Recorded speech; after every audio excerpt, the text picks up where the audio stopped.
Doamna Georgiana, tu ești ca mama.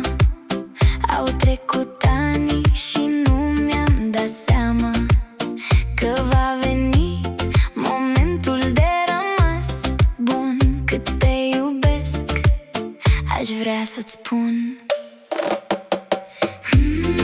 Zâna bună, Doamnă, ce ne facem noi când va veni toamna? Doamnă educatoare, ultimul pupic să mi-l dai la plecare.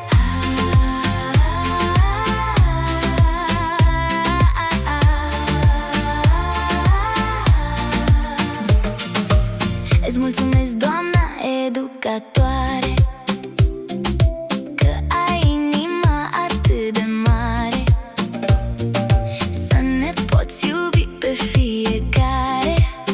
Îți sărut mâna pe picior de plecare. Zâna bună, Doamna, ce ne facem noi când va veni toamna? Doamna educatoare, ultimul pupic să mi-l dai la plecare.